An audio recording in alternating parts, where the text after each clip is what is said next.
Hey guys, Palmoil here. Today I'm going to be sharing with you guys the food stuff I carried from Nigeria all the way to the Netherlands. Before coming down here, I went all through YouTube checking for videos about food stuff that are allowed to, to be brought into the country. But I found nothing. I was always seeing food stuff people carried from Nigeria to the US or to the UK. I never saw any video that has to do with the Netherlands. So I decided to take a leap of faith. I went on their website, I checked stuff that are allowed to be brought in. Things like dry fish, things like vegetables, a whole bunch of things were not allowed. I'm going to take a screenshot and insert on the video right now so you guys can see. And I told myself that I'm moving to somewhere. I'm not sure if I will be able to just, jump in and start eating their foods. I'm quite picky when it comes to food, in all honesty, apart from the regular bread, rice, spaghetti. When it comes to soups, I'm very particular about that. I love soup so much. I love to eat eba. I love it so much. So I was telling myself that how am I going to live somewhere I don't have stockfish, I don't have dry fish, and I'm not saying I'll be able to get them here, but of course, we have to factor price in. Buying it here from Nigeria is a lot cheaper. So I told myself that nothing will stop me. I took my time to check their website more, and they said if I needed to carry some certain food, stuff, I'm going to need to visit some, organizations like SON, NAFDAC. I took my time, I called NAFDAC, called NAFDAC, and the person told me that it's going to be a long journey, that I'll have to carry every single thing and bring to their lab for testing. And I was like, you know what, I beg, I'm just going to pack my things with faith. Basically, my coconut head, everybody was telling me, drop these things, don't carry it. I was like, I bought it, I'm going to bring it. So I told myself the worst that can happen is that they're going to either seize everything or give me some. It won't pay me. That's what I was just telling myself to console myself. Anyway, fast forward to the day of my travel. I got on the plane, landed here, passed immigration. Boom, I came outside, I met my box, it was just coming out. And I was like, oh, I wasn't searched, because my idea was that, they're going to have to search my load regardless, and that didn't happen to me. So basically, of course, my bag was scanned, which why it came out. If not, I wouldn't have gotten I wouldn't have been able to see my box when I came out. It was really an easy peasy thing. So I want to show you guys the things I packed in a box, because I made sure all food stuff were in one bag. The only thing I think I separated were vegetable, and the dried vegetable, I just put them in the other box where I put my clothes, and I kept them to where it was visible so that they can see it. Mind you, I didn't carry an alarming amount. I just made sure that it was enough. And I'm sure when some of you see it, you may say this is a lot for one person, but whatever. So I carried 5 packs of dried Pomo. And I've been told the best way to use this Pomo is by soaking it in water overnight and to get softened and all. And the best way to preserve it is to put it in the freezer.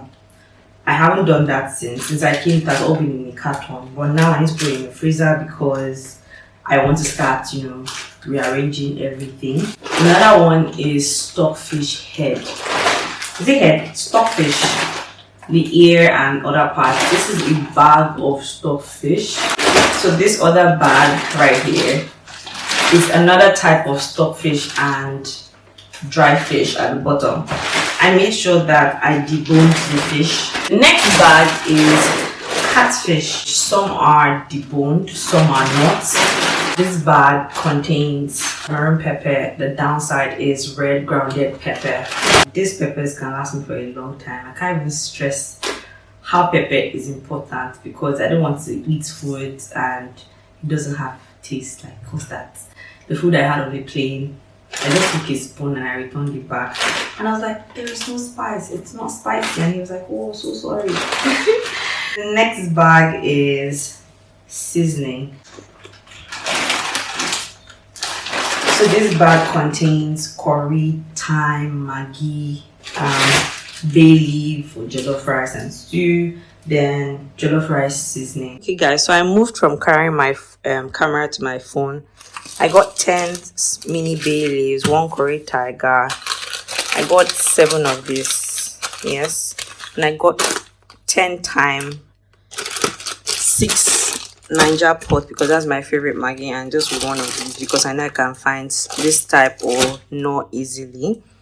The next Ziploc bag is oporo. That's the big crayfish. So I got 2 rubbers, 2 paint rubbers.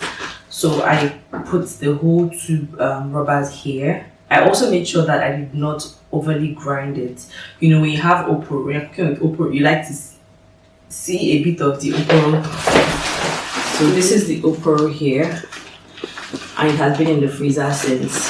This will last me a long time. I didn't buy the regular small crayfish, but this oporo was really what I wanted. The next thing in this nylon is egusi and ogbono. I believe I'll be able to get egusi easily from the Nigerian store or Nigerian market, something like that, but I still wanted to have like stuff just in case I'll be in quarantine for a long time. So this is my egusi.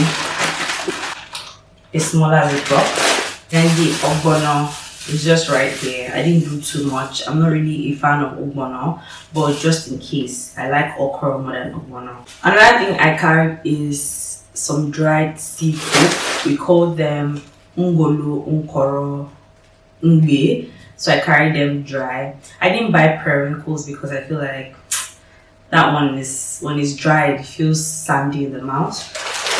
So this is where I put my dry seafood. And these were quite pricey to buy. Anyway, that's how expensive it normally is. So in this bag, I think this is ungbe. And in this bag is ungolo. And this one is just like a tad bit of the one I had left. I just carried it like that. Okay, so these are the dry seafood. This is what we call ungolo, right? It's dry, so you guys may not necessarily see this, like what it looks like. I probably would just put a picture right here so you guys can see what it looks like fresh. So this is ungolo, and this is ngbe, right? This is ngbe. All I need to do is to soak them in water for like hours, and I'll be able to use it just like the dry pomo. And right here is the you can see how tiny periwinkles are. So I just felt like getting them was not necessary, so I didn't bother buying. But this is like the old one I had because my sister said I should try them out to see if it's something I would like before I went ahead to get this amount. And they were quite expensive, but it's understandable because that's what we eat a lot in Port Harcourt. So, or yeah, from River State. So it was fine bringing them here. I'm sure I'll be able to get some fresh seafood, but I really did want to carry my, you know, my cultural food around, like food stuff around, and this was a great buy for me at the end of the day, and I hope I eat them. The funniest thing is that this can last for over a year, up to 2 years if not. As far as in the dry state, I just throw it in the freezer and that's all. In this bag, I carried 2 bottles of Groundnut, and yeah, this is how much I have left. Then I carried dry atama. This is the dry atama I carried. I made sure I didn't take so much because for atama, just a little for me. I'll just, you know, put it in a fry pan, dry it up, then use my hand to rub it and put it in the egusi soup. So I just carried it. So I think I should have carried 2 of this, but I'm fine with what I carried. Then right here is ukase. We cut it and we dried it for days and days, and yeah, that's why it's still here. It's not going to spoil when I need it. I'm just going to soak it with a bit of water and, you know, use it to cook when I find water leaf or whatever vegetable I'm able to get my hands on. Last thing, the very last thing I brought here are pepper soup spices. Pepper soup spices is all I have. It was all in one nylon. I want to blend them now. I just ordered for a blender some days back, a coffee blender, so I want to blend it now. But this was all I carried for pepper soup. This is my preferred pepper soup spice because this is what makes pepper soup hot. The others are just for seasoning purposes, and maybe this one too. But sure, These other ones are for flavor, but this one is my guy. I wish I carried osoji, but I didn't find at that time, so I let it go. So I'm blending this, and I'm using a coffee blender to blend it.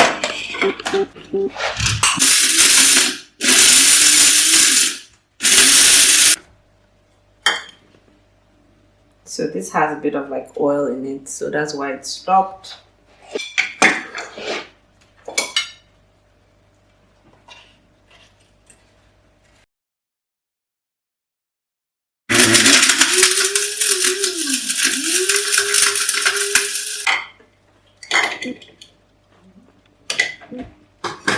Not bad.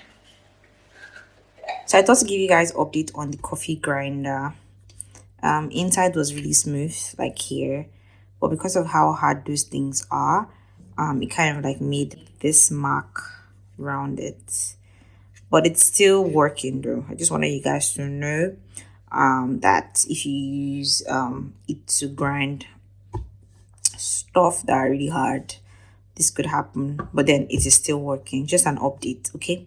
So guys, we've come to the end of this video. I hope you guys found my video helpful. If you find it helpful, please give this video a thumbs up, like it, share it, subscribe, and I'll see you guys in my next one. Bye.